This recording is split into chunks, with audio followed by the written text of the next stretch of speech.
नमस्कार साथियों, आज से हम भगवत गीता का तीसरा अध्याय शुरू कर रहे हैं।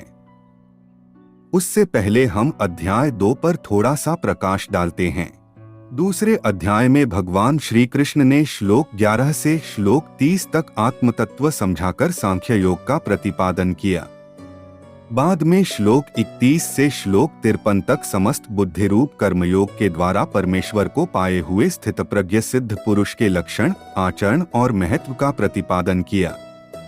इसमें कर्मयोग की महिमा बताते हुए भगवान ने 47 तथा 48वें श्लोक में कर्मयोग का स्वरूप बताकर अर्जुन को कर्म करने को कहा।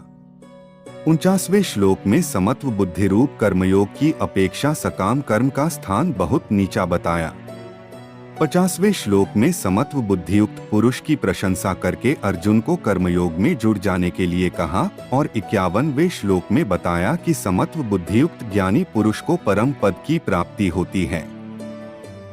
यह प्रसंग सुनकर अर्जुन ठीक से तय नहीं कर पाया, इसलिए भगवान से उसका और स्पष्टीकरण कराने तथा अपना निश्चित कल्याण जानने की इच्छा से अर्जुन पूछता है। अथ तृतीयोऽध्यायः। अर्जुन उवाच। श्लोक 1। जायसी चेत कर्मणस्ते मता बुद्धिर्जनार्दन तत्किं कर्मणि घोरे मां नियोजसी केशव। हिंदी अर्थ। अर्जुन बोले, हे जनार्दन, यदि आपको कर्म की अपेक्षा ज्ञान श्रेष्ठ मान्य है तो फिर हे केशव, मुझे भयंकर कर्म में क्यों लगाते हैं। श्लोक 2। व्यामिश्रेणे वाक्येन बुद्धि मोह्यसीव में तदेकं वद निश्चित्य येन श्रेयोहमाप्नुया। हिंदी अर्थ। आप मिले हुए वचनों से मेरी बुद्धि को मानो मोहित कर रहे हैं, इसलिए उस एक बात को निश्चित करके कहिए जिससे मैं कल्याण को प्राप्त हो जाऊं। श्लोक 3। श्री भगवानुवाच। लोकेस्मिन् द्विविधा निष्ठा पुरा प्रोक्ता मया नघ ज्ञानयोगेन सांख्याना कर्मयोगेन योगिनाम। हिंदी अर्थ।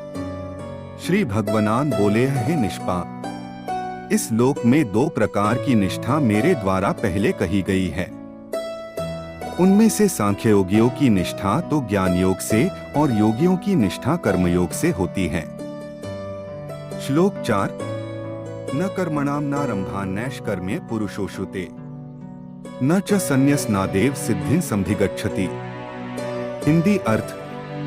मनुष्य न तो कर्मों का आरंभ किए बिना निष्कर्मता को यानी योगनिष्ठा को प्राप्त होता है और न कर्मों के केवल त्याग मात्र से सिद्धि यानी सांख्य निष्ठा को ही प्राप्त होता है।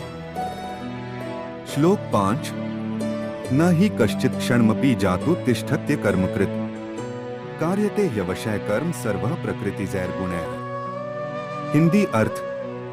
निःसंदेह कोई भी मनुष्य किसी काल में क्षण मात्र भी बिना कर्म किए नहीं रहता, क्योंकि सारा मनुष्य समुदाय प्रकृति जनित गुणों द्वारा परवश हुआ कर्म करने के लिए बाध्य किया जाता है। श्लोक 6। कर्मेंद्रियाणि संयमय य आस्ते मनसा स्मरन् इंद्रियार्थान् विमूढ़ात्मा मिथ्याचारः स उच्यते। हिंदी अर्थ।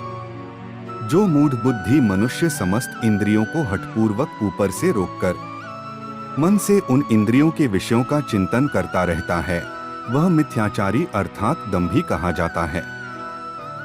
श्लोक 7। यस्त्विन्द्रियाणि मनसा नियम्यारभतेर्जुन कर्मेन्द्रियः कर्मयोगमसक्तः स विशिष्यते। हिंदी अर्थ। किंतु हे अर्जुन, जो पुरुष मन से इंद्रियों को वश में करके अनासक्त हुआ, समस्त इंद्रियों द्वारा कर्मयोग का आचरण करता है, वही श्रेष्ठ है। श्लोक 8। नेतं कुरु कर्म त्वं कर्म ज्यायो ह्यकर्मणः शरीर यात्रापि चते न प्रसिद्धेत कर्मणः। हिंदी अर्थ। तू शास्त्र विहित कर्तव्य कर्म कर, क्योंकि कर्म न करने की अपेक्षा कर्म करना श्रेष्ठ है तथा कर्म न करने से तेरा शरीर निर्वाह भी सिद्ध नहीं होगा। श्लोक 9। यज्ञार्थात् कर्मणोऽन्यत्र लोकोऽयं कर्मबन्धनः तदर्थं कर्म कौन्तेय मुक्तसंगः समाचर। हिंदी अर्थ। यज्ञ के निमित्त किए जाने कर्मों के अतिरिक्त दूसरे कर्मों में लगा हुआ ही यह मनुष्य समुदाय कर्मों से बंधता है। इसलिए हे अर्जुन, तू आसक्ति से रहित होकर उस यज्ञ के निमित्त ही भली भांति कर्तव्य कर्म कर। श्लोक 10। सहयज्ञाः प्रजाः सृष्ट्वा पुरोवाच प्रजापत्यः अनेन प्रस्विष्य ध्वमेश वोस्तिवष्ट कामधुक। हिंदी अर्थ, प्रजापति ब्रह्मा ने कल्प के आदि में यज्ञ सहित प्रजाओं को रचकर उनसे कहा कि तुम लोग इस यज्ञ के द्वारा वृद्धि को प्राप्त हो और यह यज्ञ तुम लोगों को इच्छित भोग प्रदान करने वाला हो।